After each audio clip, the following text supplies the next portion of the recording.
Hello and welcome to our presentation. I am Jamie Turner and today I'll be presenting to you our research and findings on Colonel Fox and the 1902 model course.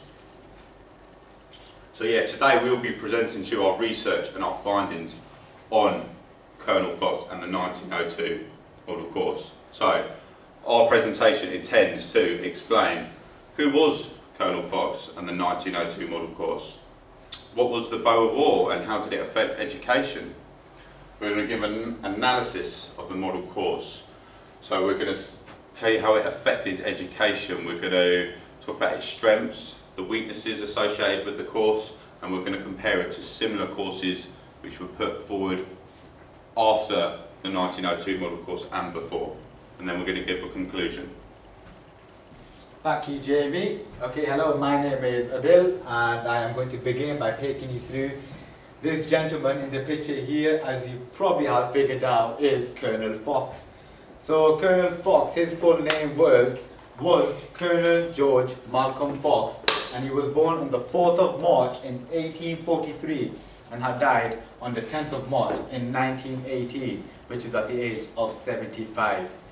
Now, Colonel Fox was seen as a long-term serving army officer, as he was a former inspector of army gymnasia. Now what this man wanted to do was, well, what he wanted to suggest and also produce a certain model, which he did, that was called the 1902 model course. Now with the 1902 model course, what his main aim, what he mainly focused on to make sure it had work within the model course was to introduce a system of drill by peripatetic instructions. Now just to quickly take you through what peripatetic means, it basically means from travelling from one place to another. So getting from point A to point B. So just to give you a quick example, if I was to give some peripatetic instructions to a student in a sports hall, I could say begin at this side of the sports hall, at this end, and do possibly side steps towards the opposite end. From one end to the other is given peripatetic instructions. So what was the 1902 model course? The 1902 model course was a military style drill which was compulsory for all children within elementary schools. So basically there was no segregation between males and females. They had to interact with one of each other together as a whole, as a group. They were not mixed up, as you may see it happen in today's days. And yeah, so this model had consisted of a number of drills. These drills were marching, freestanding exercises, dummy weapon drills, and also rank commandments. As you see, every single one of these drills were led by the NCOs. Now what the NCOs are, non-commissioned officers. So the non-commissioned officers, they were basically low-ranking officers who are like a limited experience in the teaching industry and also in child development. And finally, the final point I would like to make is they had to more or less take part in this session like every single day, which did last up to 20 minutes per session. So why was the 1902 model course put into action? The reason why this model was introduced within elementary schools is because of Britain's poor performance and lack of fitness during the Boer War. Now at this time you may not be too familiar with what the Boer War is or was, but I can assure you that as we do progress into the presentation, you will definitely gain a better understanding. So just going on, it was also conducted and imposed by the upper class bureaucrats and Colonel Fox. Just taking slightly back, bureaucrats basically means a certain official within a governing department. So it was conducted and imposed by the upper class bureaucrats and Colonel Fox, who thought that it would be beneficial for the youth of the working class to physically prepare for military services. Thank you, Adil. We've constructed a table here focusing on the objective, the content and the methodology behind the 1902 model course. So the main objectives for the 1902 model course was military fitness. It was thought to be important for the working class children and the future of the working class to be physically prepared for military services. This was the main objective behind this course, okay? The content included military drills, exercises, marching, weapons handling. These all associated with military services, and the children were, they were forced to partake in these exercises, these drills, daily. The methodology behind this was mainly placed in ranks: command, response, group response, no individuality.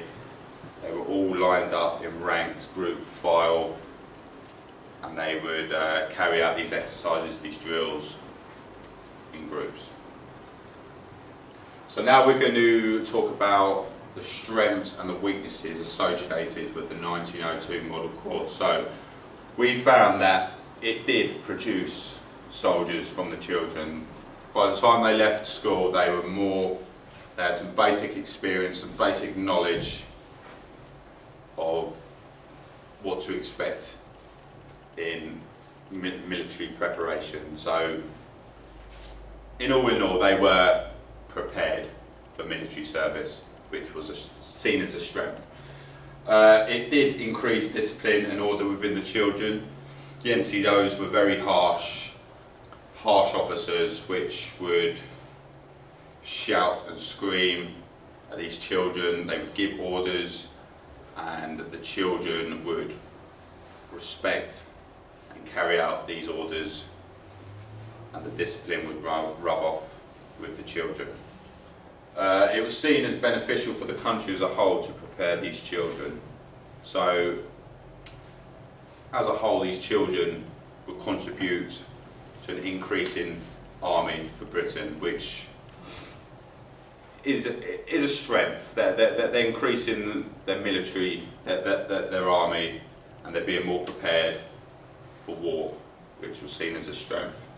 The drills were cheap and needed little equipment, which was a benefit because elementary schools had little money and funding in the early 20th century. So these drills, they were often carried out in playgrounds, fields, which were very, very cheap. I mean, these elementary schools had little equipment and facilities, but they needed little space or equipment to carry out these drills. And it also gave their children a chance to escape the confines of the classroom, which were very dull and boring. Some children actually enjoyed the physical aspects of the drills rather than classroom reading, exams, tests, traditional education. Weaknesses: the children were treated like soldiers.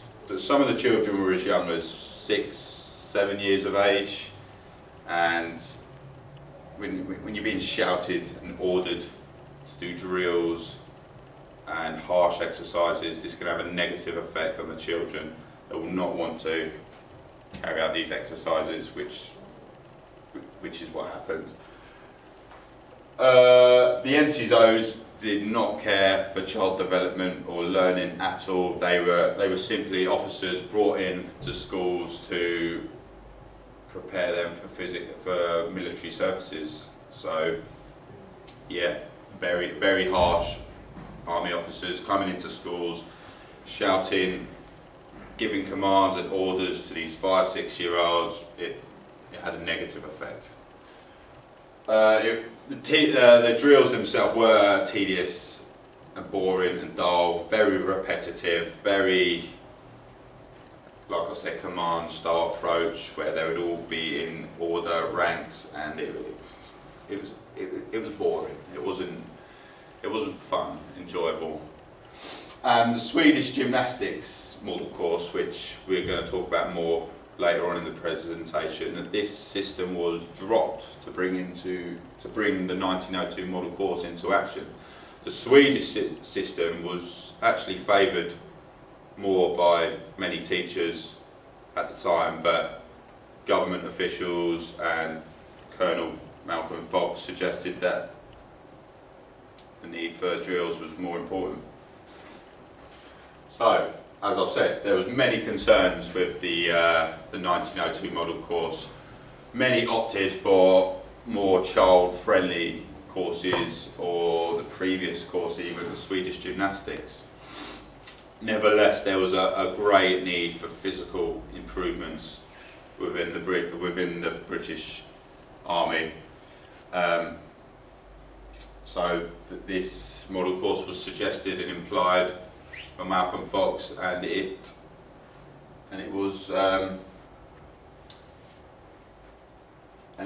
contributed towards the 1902 model course, which took place in elementary schools all throughout England in 1902. Thank you very much, Jamie. My name is Alex, and I'll be taking through the Boer War. As mentioned earlier, the model course was introduced after Britain's poor performance and the lack of fitness of the soldiers during the Boer War. The Boer War was a war between Britain and the Boers, which were people of Dutch descent. It started on the 11th October 1899 and ended on the 31st of May 1902. But there were two Boer Wars. However, we'll be focusing on the second one, as this was the reason the model course was introduced. It took place in South Africa, and both sides suffered heavy casualties. What was the reason for this war, however? Well, due to gold being found in the Transvaal area, there was a huge increase in British migration. This, as well as the British attempt to overthrow the Transvaal government, caused the Boers to give the British what is called the Transvaal Ultimatum. This demanded them that they abandon the territory. However, because the British ignored this, war broke out 2 days later. As mentioned earlier, both sides suffered heavy casualties, but the British suffered more due to their poor performance. Britain suffered around 20,000 deaths, whereas the Boer soldiers suffered only 14,000, which means that their performance was better, and their fitness was better as well. On the other hand, however, the Boers suffered more women and children casualties due to concentration camps. 26,000 lost their lives due to malnutrition and disease, and also around between 13,000 and 20,000 were actually killed in those concentration camps by the British. However, this number here is only an estimate, as those numbers were not really recorded. These figures, combined with the result from the Boer War, had a major effect on education in Britain. Despite many concerns towards physical drill and training being used on the children, the aftermath of the war saw a huge increase in military drills being used in elementary schools. Sorry, this was because they wanted soldiers with better fitness that can perform better during a war. Thank you for that, Alex. My name is Kazim, and I'm going to talk to you about the previous model course in the 20th century.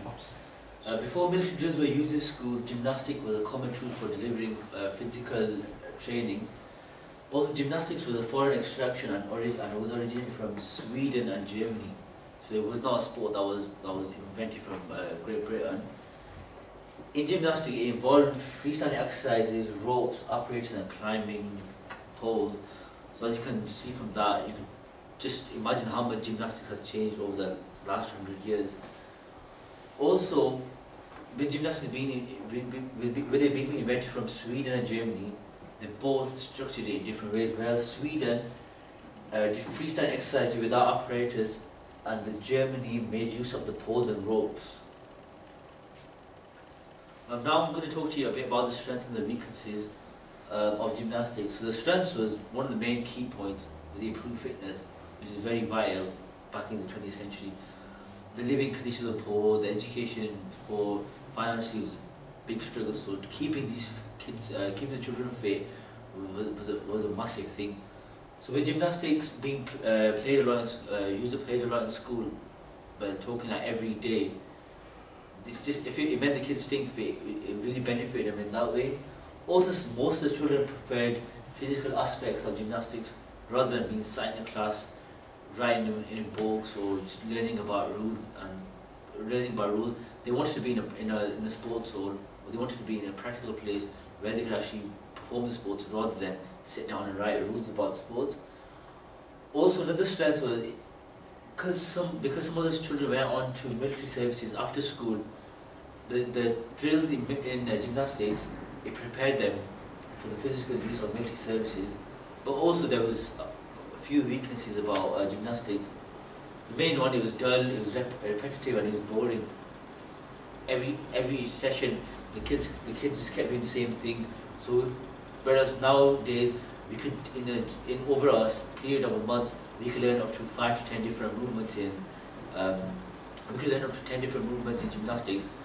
In the 20th century, the children, they had 2-3 movements, and they just carry on doing them all the way. And plus they did them every day. The kids were getting tired, they were getting tired out. Plus it was just getting really boring and dull for them. Also, for gymnastics, they needed a specialised instructor, and with the living and the financial costs in the 20th century, you can just imagine how hard it must have been to get a good education. So for schools to get a specialised gymnastics instructor, the chances were very low. And if there was just like normal people teaching the gymnastics at schools, it wasn't safe for the kids, because it's a sport where you can pull a lot of injuries in. Also, there was limited space for money and equipment, and that just didn't help everyone. So now I'm going to talk to you about the comparisons between gymnastics and the drills. So I'm just going to go through the differences. So gymnastics were taught by qualified teachers, I've also already mentioned, where drills were taught by NCOs. Drills were performed in rounds. Gymnastics tended to be more open and freely operated. Gymnastics used operators, ropes and poles, where drills involved marching, weapon handling and rank command. So drills were mostly military based. The similarity they promoted discipline and order within the children, which they had to be disciplined at school for to join the military service, unless they would suffer really bad. And also, it was thought to have similar physical benefits. This was later proven to be unbeneficial for some children. Thanks, Kazim. My name is Lyndon, and now we're going to be moving on to model courses that came after the 1902 model course. We're going to be looking at the 1919 syllabus model. This model will mainly focus on children's health and development, and also the idea of physical education started to be discussed. So, what are the strengths and weaknesses of the 1919 syllabus? Well, we're going to start with the strengths. It was more child-friendly. It was similar to the 1902 model course, but more fun games implemented into it. Under 7s are now able to take part in sessions. These sessions mainly consist of development for the child. Also introduced to help improve health issues, such as the flu epidemic, and also physiotherapy for injured soldiers after the First World War. Weaknesses was introduced far too late, and also it still contains some sort of military drills such as marching. So we're going to comparisons between the drill and the 1990 syllabus model. We'll start with the differences. So the 1990 syllabus model was more enjoyable and focused mainly on child development and health. Also, the 1990 syllabus involved more games. Also, there was more freedom between teachers and students. This was due to less formal sessions. Similarities: both was introduced after a war. Both included activities such as marching. Also, both still focused on health and well-being, but took a completely different approach. Thank you, Lyndon. But to summarise on our presentation, we found that the 1902 model course was beneficial to some degree. It did promote some physical improvements within the military and within the youth of the working class. But what we found was this was not child friendly at all. This was very unbeneficial for some children. For example, malnutrition. They wasn't taking into consideration malnutrition. For example, if some of these children were injured or ill, and then they were coming into schools, forced to take part of these drills, they were actually coming off worse, in a worse physical condition than they were to start off with, due to not being in good health. But nevertheless, this 1902 model was proven to be unsuccessful, and it was changed after a short period of time. We feel that today's syllabus of physical education and sport has progressed enormously since the beginning of the 20th century,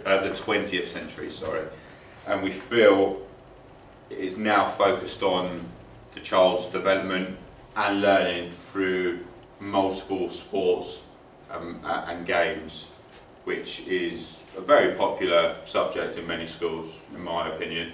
But I feel it is important to reflect on previous models and attempts to focus on physical education as a whole. Thank you for listening. This was our presentation.